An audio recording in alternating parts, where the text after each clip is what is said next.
Hello students, welcome again to the second part of the previous year question solving. Okay, so in this lecture I will be dealing with the questions of nursing GNM. Okay, these questions are also important for your NEET के लिए भी ये questions important है. Okay so please ध्यान से सुनिएगा आप लोग. तो क्या है 16th question. Obviously first part देख के आना है. ये देखने से पहले 16th क्वेश्चन है which of the following is mainly associated with the maintenance of posture. Maintenance of posture के लिए मतलब हम लोग का जो पॉस्चर मेंटेनेंस के लिए कौन सा पार्ट इम्पॉर्टेंट है. ऑब्वियसली इसका आंसर होगा सेरिबेलम. ठीक है, सेरिबेलम, सेरिब्रम नहीं, cerebellum. Option A. The cerebellum is the part of the brain that is mainly responsible for maintaining posture. तो याद रखने का ज़रूरत है, सेरिबेलम जो है वो पॉस्चर मेंटेन करने का हेल्प करता है और coordinating voluntary movements and balance and muscle tone also. Okay so चलिए नेक्स्ट क्वेश्चन देखते हैं क्या है. नेक्स्ट क्वेश्चन में बोल रहा है the complex molecule consisting of DNA. The complex molecule consisting of DNA strand and code of histone octamer is. Obviously आपने आंसर तो देख ही लिया होगा कि न्यूक्लियोसोम होगा. हाँ, जो कॉम्प्लेक्स मॉलिक्यूल होता है वो न्यूक्लियोसोम होता है जो हिस्टोन प्रोटीन को, ये सपोज हिस्टोन प्रोटीन है और डीएनए को एक साथ, मतलब ये जो बॉबिन का स्ट्रक्चर है, beads on strings on beads. Okay, ये सपोज आप लोगों का बीड्स है, उसमें स्ट्रिंग्स रहता है, स्ट्रिंग्स ऑन बीड्स बोलते हैं इसको. तो न्यूक्लियोसोम होगा इसका answer, option B. 18th question देखिएगा. ये सेकेंड पार्ट हम लोग कर रहे हैं 18th क्वेश्चन. फर्स्ट पार्ट में हम लोग किए थे up to 15 questions. The most abundant lipid in a cell membrane is. Obviously phospholipid रहता है, जो रहता है हम लोग का ये जो सेल है, सेल का एकदम बाहर वाला हिस्से को हम लोग सेल मेम्ब्रेन बोलते हैं. हाँ, प्लांट सेल में बाहर एक सेल वॉल भी रहता है, उसके बारे में हम लोग नहीं बात कर रहे हैं, हम लोग सेल मेम्ब्रेन का बात कर रहे हैं. सेल मेम्ब्रेन में क्या रहता है, सेल मेम्ब्रेन बना होता है हम लोगों का फॉस्फोलिपिड से. ओके, फॉस्फोलिपिड से सेल मेम्ब्रेन बना होता है, फॉस्फोलिपिड. ठीक है, ओके सो लेट्स सी. सो अब बोल रहा है 19th question which of the following molecules move regularly from nucleus to cytoplasm. तो न्यूक्लियस, हम लोग का न्यूक्लियस में हम लोग जानते हैं कि हम लोग का डीएनए रहता है. तो डीएनए से साइटोप्लाज्म मतलब न्यूक्लियस से बाहर के तरफ जो आता है साइटोप्लाज्म उसको बोलते हैं, बाहर के तरफ को. साइटोप्लाज्म में क्या आता है, साइटोप्लाज्म में ऑब्वियसली एमआरएनए आता है, एमआरएनए ट्रैवल करके आता है. सपोज ये डीएनए है, डीएनए से एमआरएनए आता है, तो आंसर होगा आरएनए होगा आंसर. Okay, RNA. ठीक है, ये देखो messenger RNA carry genetic information from DNA to ribosome. और ट्रांसफर आरएनए भी आता है, राइबोसोमल आरएनए ब्ला ब्ला, ये सब आता है, देख लेना. ये सब इजी है, बहुत इजी है. ओके, तो प्लेटलेट्स का फंक्शन पूछा है. देखो ये सब क्वेश्चन सिर्फ नर्सिंग के लिए नहीं, नीट के लिए भी बहुत इंपॉर्टेंट है. प्लेटलेट्स का फंक्शन होता है, कितना डायरेक्ट क्वेश्चन पूछा है. The main function of platelets क्या है, मेन फंक्शन, हाँ क्या है, आंसर तो देख ही लिया होगा. Stop bleeding from cartoons. हाँ, ब्लीडिंग स्टॉप करवाता है ये. ठीक है, तो platelets are small disc cell fragments in the blood whose main function is blood clotting. तो ब्लड क्लॉटिंग के लिए हेल्प होता है. सपोज तुम लोग का कोई हैंड में कट हो गया, तो यहाँ पे जो क्लॉटिंग है, क्लॉटिंग करेगा वो कौन करेगा, प्लेटलेट्स करेगा. ठीक है, प्लेटलेट्स. डब्ल्यूबीसी क्या करेगा, सपोज कोई पैथोजन आ गया, उसके साथ मारपीट करेगा और मार देगा, पैथोजन को किल कर देगा. ठीक है, सीलिंग वुंड्स. ऑब्वियसली क्लॉटिंग नहीं होगा तो तुम्हारा एकदम बोलो ना, ब्लड फ्लो होकर तुम लोग मर जा सकते हो. तुम लोग नहीं, मतलब जिसको होगा ये. ठीक है, नेक्स्ट देखो 21st question. Energy is stored in the liver and muscles as. किस फॉर्म में स्टोर होता है? लीवर और मसल में ग्लाइकोजन फॉर्म में ये स्टोर होता है। Energy is stored in the form of glycogen. बहुत इजी क्वेश्चन था ये, 9-10 लेवल का क्वेश्चन है ये। ग्लाइकोजन होगा answer. Storage form of glucose, obviously glucose का स्टोरेज फॉर्म है ग्लाइकोजन। हम लोग जो ग्लूकोज डाइजेस्ट नहीं कर पाते वो ग्लाइकोजन के फॉर्म में स्टोर हो जाता है, ठीक है। हाँ, बहुत इजी है। ओके, तो हम लोग का स्पर्म सेल में जो एक्रोजोम रहता है ना, एक्रोजोम रहता है, उसमें पूछ रहा है क्या रहता है? उसमें ऑब्वियसली हाइड्रोलाइटिक एंजाइम रहता है। हाइड्रोलाइटिक एंजाइम क्या करता है? सपोज एक फीमेल एग है, ये बाहर का जो जोना पेलिसूडा बोल के एक लेयर होता है ना, उस लेयर को ब्रेक डाउन करने के लिए हाइड्रोलाइटिक एंजाइम्स चाहिए। इसीलिए स्पर्म का मुंडी में, मतलब हेड में क्या रहता है? हाइड्रोलाइटिक एंजाइम्स रहता है। बहुत इजी डायरेक्ट क्वेश्चंस है, मतलब थोड़ा पढ़ के जाने से ये सब क्वेश्चंस हो जाता है। देखो, the acrosome is A cap like structure that cover the head of sperm. It is derived from Golgi apparatus। तो ये डिराइव फ्रॉम गोल्गी apparatus, ये भी जानना इंपॉर्टेंट है। And plays a critical role in fertilisation.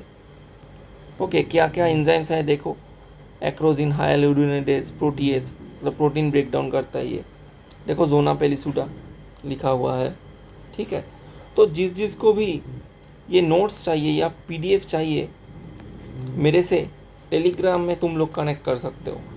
Telegram का link मैं description में दे दूंगा, टेलीग्राम लिंक, या मेरा टेलीग्राम का नंबर तुम लोग नोट कर सकते हो, 7980639422। ओके, तो यही है। सो नेक्स्ट क्वेश्चन देखते हैं। चलो, ये बहुत इंटरेस्टिंग क्वेश्चन है। देखो, which eukaryotic organism among the following do not contain mitochondria. Mitochondria हम लोग जानते हैं सेल का मतलब पावर हाउस है, जो पावर हाउस है, जो एटीपी जनरेट करते हैं, वही नहीं रहता है इसके पास। सोचो क्या चीज़ है। तो ये मतलब ये सब देखो एकदम, ये तो एकदम रट्टा मारने वाला क्वेश्चन हो गया। तो ये इसका आंसर होगा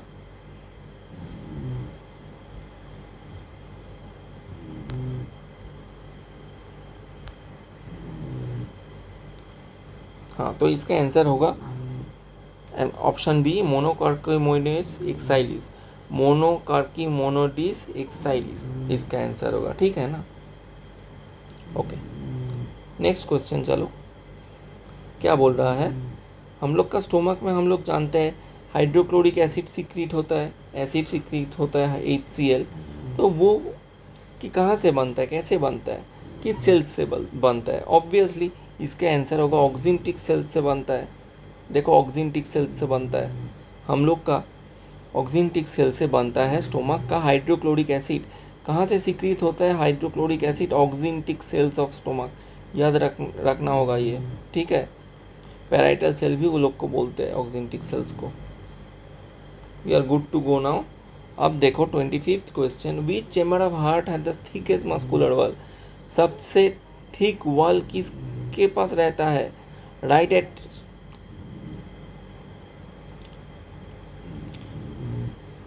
atrium, left atrium, right ventricle, left ventricle. तो इसका आंसर होगा लेफ्ट वेंट्रिकल। लेफ्ट वेंट्रिकल के पास सबसे थिक वॉल रहता है, याद रखने का चीज़ है, ठीक है।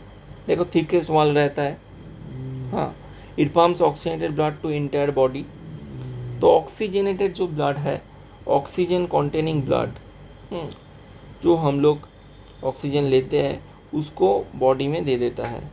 हाँ, तो ऑब्वियसली हाई प्रेशर रहेगा, हाई प्रेशर रहता है इस ब्लड में, हाँ, जिसमें ऑक्सीजन है।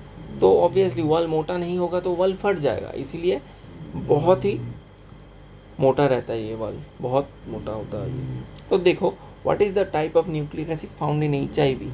तो HIV जो वायरस है, ह्यूमन इम्यूनो वायरस,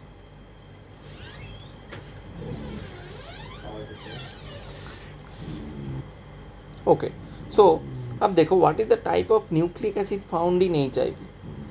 तो जो टाइप है RNA का टाइप है, तो ये सिंगल स्ट्रैंडेड RNA होता है। हाँ, राइबो न्यूक्लिक एसिड से तैयार होता है। इसका जो जेनेटिक मटेरियल होता है ना, राइबो न्यूक्लिक एसिड से तैयार होता है, वो भी सिंगल स्ट्रैंड वाला।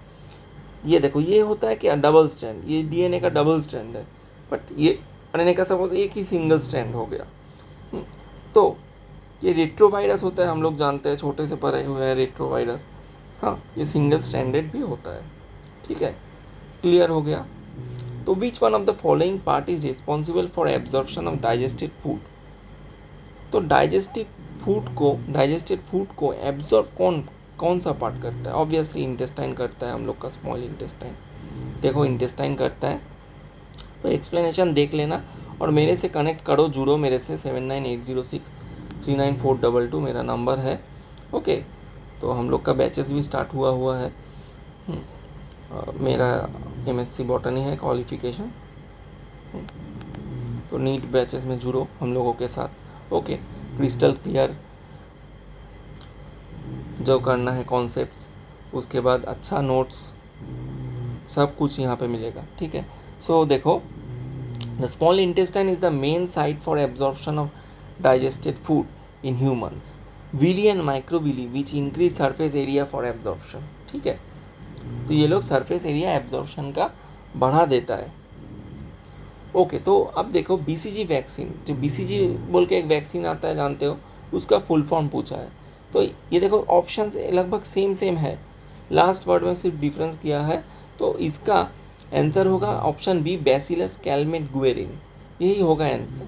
देखो, ये जो नेम्स है ना, वो मतलब साइंटिस्ट का नाम पे रखा हुआ है, बैसिलस कैलमेट गुएरिन। देखो, use to protect against tuberculosis, तो ट्यूबरकुलोसिस के अगेंस्ट ये वैक्सीन दिया जाता है, बीसीजी। देखो क्या क्या साइंटिस्ट है, Albert Calmette and Camille Guerin, इन दो फ्रेंच साइंटिस्ट के नाम पे ये रखा हुआ है, सी और जी। बैसिलस तो वो बैक्टीरिया का नाम है। It contains A live attenuated virus. तो देखो अब, विच of the following plant hormones is responsible for bolting. तो बोल्टिंग मतलब क्या, स्टेम हाइट इंक्रीज करना। स्टेम हाइट इंक्रीज करना इज नोन एज बोल्टिंग। तो ये कौन करेगा, गिब्बरेलिन करेगा, गिब्बरेलिन। ठीक है, देखो गिब्बरेलिन है answer. Okay, bolting refers to rapid elongation of stems in plants. Suppose lettuce देखो, स्पिनेच देखो, कैबेज देखो, बहुत स्टेम, वो जो होता है ना, बहुत स्टेम इंक्रीज कर जाता है, that is known as bolting.